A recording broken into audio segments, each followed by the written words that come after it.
अरे मत कही मु कौन पैसा पठे दी ना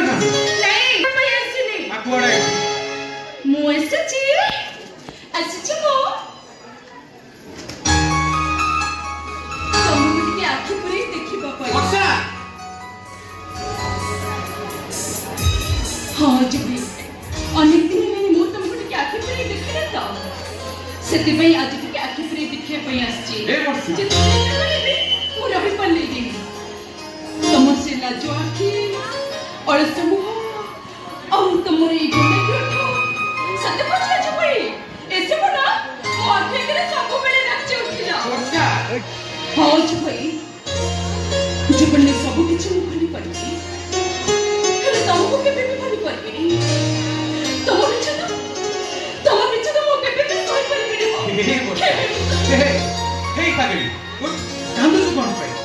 मते देखिबा पई सारा जीवन परा अछि तू एबे खाली पाठ पढा रे ही मन ए अजू भाई सत्य कहलो तमर कोन मो कथा मने पड़िनी गारे रहितिला बेले तमे कोन मो बिना भले रहि परछो अच्छा कहलु वर्षा कहलु तोर हाथ दीटा कथा तोर दिन जाके रे केते थर मन पडुची काई मोर तो जमेर मने पड़िनी काई मन पडुची राजा प्रश्न पचार तमे एई हाथ दीटा तो एई हाथ दीटा तो सबले मो देहरे लागि रहची एई हाथ दीटा कथा मारे काई मने पड़िबो एबे बुझलु तो ओ हो तमे कोन कहछ तमे कथा किछ भी बुझी पानी अरे हुंडी एते सारा पाठशाठ पढिछु ए सामान्य कथा बुझी पन्नु तो हाथ हेई तोर जेमिति तो कथा मने पडुनी सेमिति मो स्मृति हेई तू मो हृदय भितरे सब बळे अछि अजू तू सिना मोठू दूरे जाइथिले मोर मन पडंतानी तू पर हमर पाखरे सब बळे अछि अजू भाई ए बसा सुन आज आसिलु काली रहिबु परदिन पळेबु ता नले पाठ पढार अबळा हबो नहीं अजू भाई मोर से पाठ पढ़े दरकार नहीं तमे कोन मते दीटा खाइबो ओ भले पिंदी मको देई परिबोनी ए बसा तू कोन पागल हेइ उड़ ना कोन ओ अजू भाई मो सत्य कहूची ए जीवन में टोपे सिंदूर औ दीपट संख्या बेदी तो तुमको केबे भी किछ मागे ए बसा तमे कोन मते सत्य देई परिबोनी तू मुंडा बोले किछि काम करनी बोधे हां बा मुंडा काम करने मो भागे जाई जे भागे ने कोन तू मने से गपुछु तुमको कष्ट दे सहर में पड़ो काहे कि तुम मन में इतनी कष्ट देबी कहलो ए बसा तबे नहीं मुझे स्वप्न देखिछि तबे नहीं मुझे आशा करिछि जो भरोसा करिछि स्वप्न कोन तो पूर्ण करबुनी ए अचु भाई आगु मोर फरम पिलो कष्ट काटे मत मोर क्लियर हे गई पाठ पढ़े तो हम केबे चिंता करबी मु कोन मरि जाइछि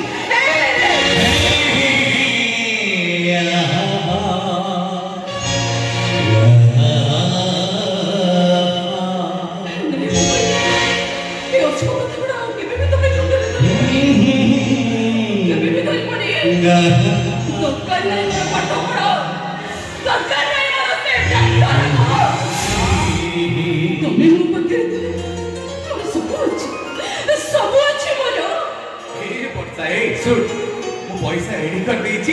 उसा को 30,000 टका दे दी आसी हेले इते गुरे टका इते गुरे तुम कोठ मारलो तुम एटा फुले हो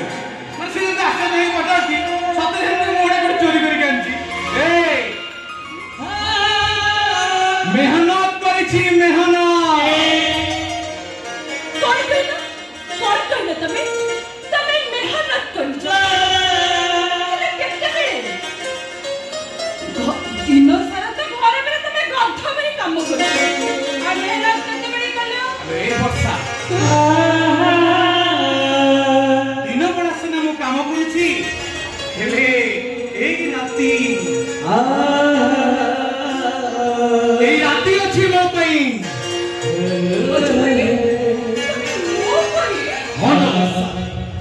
तो पई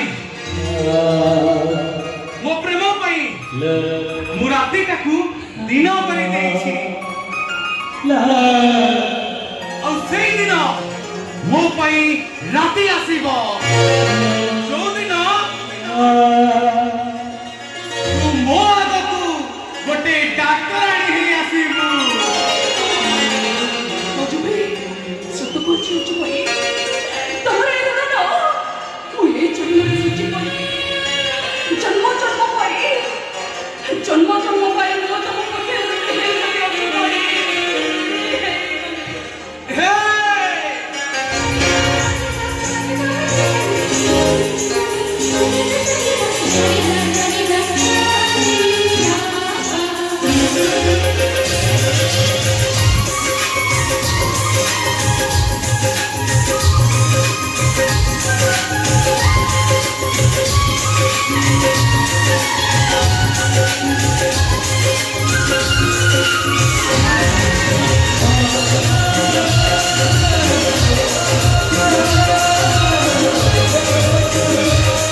Thank you.